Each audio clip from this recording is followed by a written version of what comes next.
मी नेहमी म्हणत असतो पाठी लेट लागवड करा, लेट लागवड करा. ते याच्या मागं कारण काय आहे बघू शकता. हे बघा, ही मागं माय आहे, ही पुढं लेक आहे.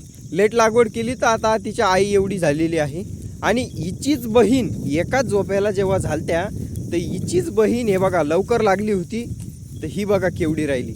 हां, आता बघा जवळजवळ आले ना तर तुमच्या लक्षात येत असेल बघा किती फरक पडला बहिणी बहिणीमध्येच. तर ह्यो फरक नाही पडावा किंवा मग आता तुम्हाला दिसत असेल ती पलीकडली जणूनसुद्धा कशी दिसते आणि ही आता गाभण आहे तर कशी दिसते. तर हा फरक पडतो.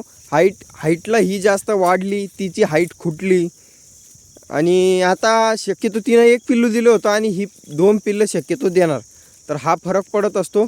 तर बघा लेट लागवडीचा फायदा, दोन्हीही बहिणी संगत चालल्या आहे आणि ही त्यांची आई. तर ही खूप छान आहे. मेनकाशी बकरी आहे तर पाठी ही मेनकाशीच. Bye bye.